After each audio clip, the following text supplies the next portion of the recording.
raising a question of the privileges of the House,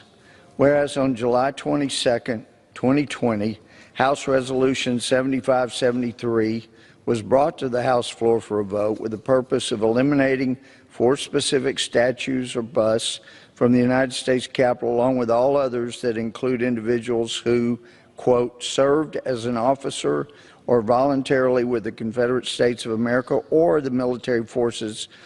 or government of a state while the state was in rebellion against the United States, unquote, yet failed to address the most ever-present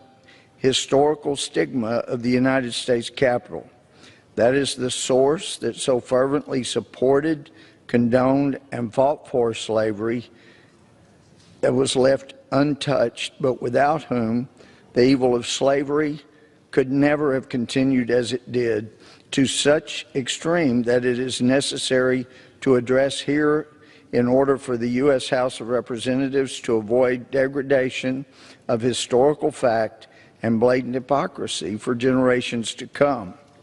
Whereas the Democratic Party platform of 1840, 1844, 1848, 1852, and 1856 states, quote, that Congress has no power under the Constitution to interfere with or control the domestic institutions of the several states, and that such states are the sole and proper judges of everything appertaining to their own affairs, not prohibited by the Constitution, that all efforts of the abolitionists or others made to induce Congress to interfere with questions of slavery are calculated to lead to the most alarming and dangerous consequences, and that all such efforts have an inevitable tendency to diminish the happiness of the people and endanger the stability and permanency of the Union, and ought not to be countenanced by any friend of our political institutions, unquote, again from the Democratic Party platform of those years.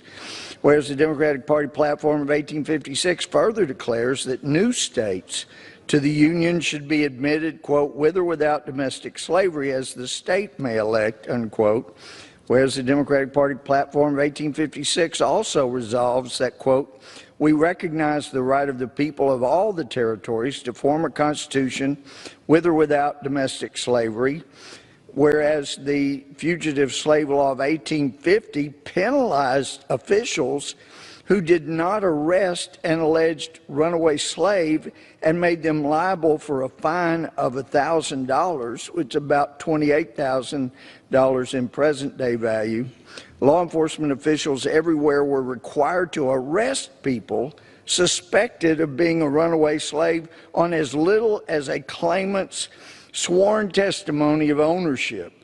The Democratic Party platform of 1860, directly in seeking to uphold the Fugitive Slave Act, states that, quote, the enactments of the state legislatures to defeat the faithful execution of the Fugitive Slave Law are hostile in character, subversive of the Constitution, revolutionary in their effect, unquote. The Democratic Party platform again. Whereas the 14th Amendment giving full citizenship to freed slaves passed in 1868 with 94% Republican support, 0% Democratic support in Congress. The 15th Amendment giving freed slaves the right to vote passed in 1870 with 100% Republican support and 0% Democratic support in Congress, whereas Democrats systematically suppressed African Americans' right to vote by the specific example in the 1902 Constitution of the state of Virginia, actually disenfranchised about 90% of the black men who still voted at the beginning of the 20th century, and nearly half of the white men, so they suppressed Republican voters as well. The number of eligible African-American voters were thereby forcibly reduced from about 147,000 in 1901 to about 10,000 by 1905. That measure was supported almost exclusively by Virginia Democrats. And whereas the Virginia 1902 Constitution was engineered by Carter Glass, the future Democratic U.S. Representative, Senator, and Secretary of Treasury under Democrat President Woodrow Wilson, who proclaimed the goal of the Constitutional Convention as follows, quote, Democrat exclaimed, quote, discrimination. Why, this is precisely what we propose. That's exactly what this convention was elected for, to discriminate to the very extremity of permissible action under the limits of the federal Constitution with a view toward elimination of every, and I won't use his word, but African-American voter who can be gotten rid of legally, unquote, which was said by a Democrat and applauded by his fellow Democrats. Whereas in 1912, Democratic President Woodrow Wilson's administration began a racial segregation policy for U.S. government employees, and by 1914, the Wilson administration Civil Service instituted the requirement a photograph be submitted with each employment application. And whereas the 1924 Democratic National Convention convened in New York City at Madison Square Garden, the convention commonly was known as the Klan Bake due to the overwhelming influence of the Ku Klux Klan in the Democratic Party. And whereas in 1964, the Democratic Party led a 75 calendar day filibuster against the 1964 Civil Rights Act, whereas leading the Democrats in their opposition to civil rights for African Americans was a member of the Democratic Party,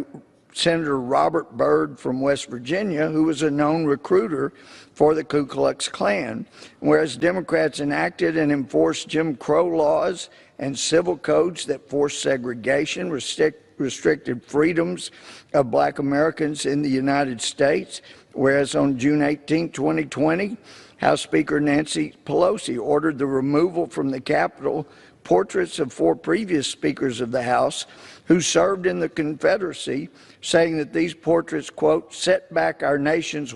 work to confront and combat bigotry, unquote. The men depicted in the portraits were Democrat Robert M.T. Hunter, Democrat Howell Cobb, Democrat James L. Orr, and Democrat Charles F. Crisp. Resolved that the Speaker of the House of Representatives shall remove any item that names, symbolizes, or mentions any political organization or party that has ever held a public position that supported slavery or the Confederacy from any area within the House wing of the Capitol or any House office building, and shall donate such item or symbol to the Library of Congress. And 2, that any political organization or party that has ever held a public position that supported slavery or the Confederacy shall either change its name or be barred from participation in the House of Representatives.